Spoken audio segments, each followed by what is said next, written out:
బండ్లగూడ జాగీర్ దగ్గర ఉన్న కీర్తి రిచ్మండ్ విల్లాస్లోని వినాయక మండపంలో లడ్డూ 1,87,00,000 రూపాయలు పలికింది. హైదరాబాద్లో ఇది రికార్డు ధర. గతేడాది కూడా ఈ విల్లాల దగ్గర లడ్డూ వేలం 1,20,00,000 వరకు వెళ్లింది. ఇంతకు ఈ విల్లాస్లో అంతా రిచ్ జనాలు ఉంటారా? ఇక్కడ వేలం ఎలా నిర్వహిస్తారు?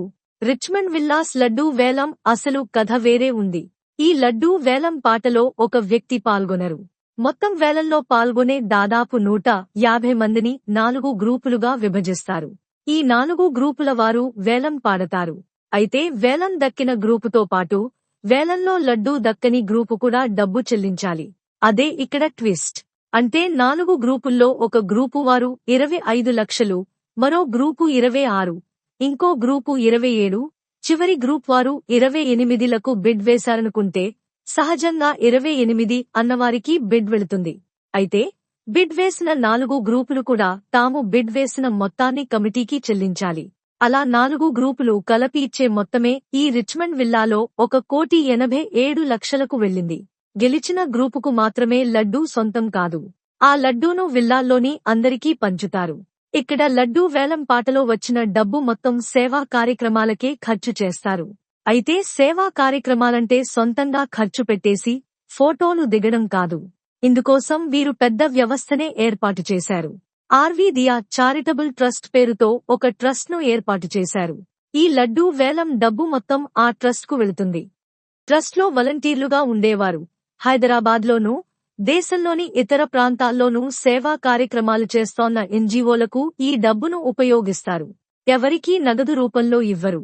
కేవలం వస్తు రూపంలో లేదా మరేదైనా రూపంలో ఇస్తారు.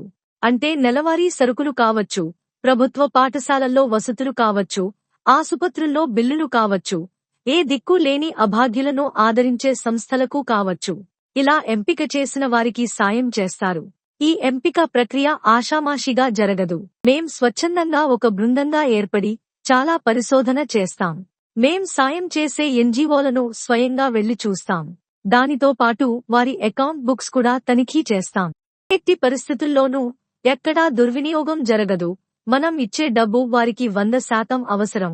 మనం ఇచ్చిన తరువాత దాన్ని 100% వాడతారు అని నమ్మకం కుదిరిన తరువాతే ఖర్చు చేస్తాం. ఖర్చు చేసిన తరువాత చేయకముందు ఫోటోలు తీస్తాం. ప్రతిదీ రికార్డ్ చేసి మాకు డబ్బు ఇచ్చిన దాతలకు ఆ వివరాలు అందజేస్తాం. అంతేకాదు మిగతా స్వచ్ఛంద సంస్థల వలె చందాలను మా నిర్వహణ ఖర్చులకు వినియోగించము.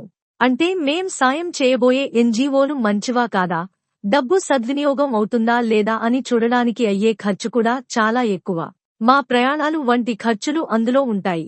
కానీ అదంతా మా సొంత డబ్బుతో చేస్తాం. దాతల డబ్బు మాత్రం 100కు 100% పూర్తిగా అవసరం ఉన్న వారికే చేరుస్తాం అంటూ ఈ ప్రక్రియను వివరించారు ట్రస్ట్ వాలంటీర్ రంజన్.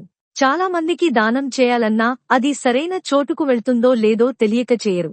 దానం ఇచ్చే స్తోమత ఉన్నా అది సరైన చోటుకు వెళ్లేలా ఏర్పాటు చేసే సావకాశం ఉండదు. పైగా దానం అక్కడకు చేరేలోపు కొంత ఖర్చు అవుతుందనే అనుమానం ఉంటుంది. ఆ సమస్య లేకుండా సరైన చోటుకు 100% మీ డబ్బు చేర్చే బాధ్యత మా ఖర్చుతో మేం చేస్తున్నాం. అది వినాయక చవితి వేదికగా అందర్నీ ఒకచోట చేర్చే పండుగ అయిన వినాయక నిమజ్జనం సందర్భంగా లడ్డూ వేలం రూపంలో చేస్తున్నాం. దీనిలో మా విల్లాల్లో ఉండే అన్ని మతాల వారు పాల్గొంటారు.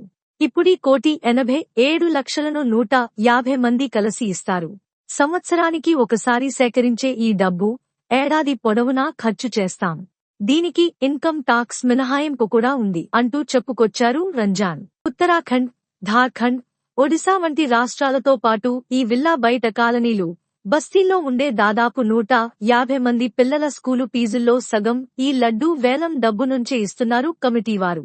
కపిల్ దేవ్ నిర్వహించే ఎన్జీఓ తరపున ప్రభుత్వ పాఠశాలల్లో టాయిలెట్ల నిర్మాణానికి డబ్బు ఇచ్చారు. 2016లో 25,000తో ఇది మొదలైంది. అప్పుడు కూడా దాన్ని సేవకే ఖర్చు చేశాం.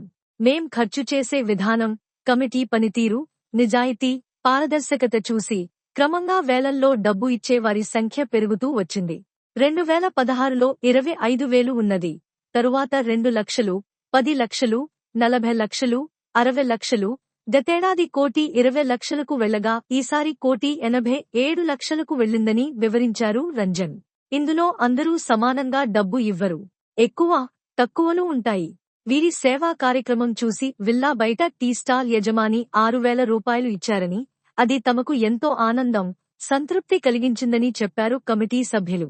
ఈ విల్లాల్లో తెలుగువారితో పాటు భారతదేశంలోని వేర్వేరు ప్రాంతాలకు సంబంధించిన వ్యాపారులు, ప్రొఫెషనల్స్ ఎందరో ఉన్నారు. వారంతా తమ పనుల్లో బిజీగా ఉంటూనే తమకు తోచిన విధంగా ఈ ట్రస్ట్ కోసం పనిచేస్తారు. వారి కుటుంబ సభ్యులైన మహిళలే ఈ ట్రస్ట్ సభ్యులుగా, మేనేజింగ్ ట్రస్టీలుగా ఉన్నారు. అలాగే వీరు కార్పొరేట్ చందాలు తీసుకోరు. కేవలం సొంత డబ్బు ఇచ్చే వారి దగ్గరే తీసుకుంటారు. ఈ కార్యక్రమాలన్నీ వెబ్సైట్లో పెడతారు. రిచ్మండ్ మాత్రమే కాదు, హైదరాబాద్లోని అనేక చోట్ల లడ్డూ వేలాలు పెద్ద ఎత్తున సాగాయి. మీడియాలో బాగా కవరేజ్ లభించే హైదరాబాద్ శివార్లలోనూ బాలాపూర్ గ్రామంలోని మండప లడ్డూను ఈసారి 30 లక్షల రూపాయలకు వేలం పాడారు. కొలను శంకరరెడ్డి అనే బీజేపీ నాయకులు ఈ లడ్డూ సొంతం చేసుకున్నారు. గతేడాది 27 లక్షలకు లడ్డూ వెళ్ళింది. 1994 నుంచి ఈ లడ్డూ వేలం సాగుతోంది. ఇక మాదాపూర్ మై హోమ్స్ భూజ సొసైటీలో లడ్డూ వేలం కూడా రికార్డ్ స్థాయికి వెళ్ళింది. కొండపల్లి గణేష్ అనే వ్యక్తి 29 లక్షల రూపాయలకు ఈ లడ్డూను వేలం పాడారు. ఇదే లడ్డూ గత ఏడాది 25,50,000కు వెళ్ళింది.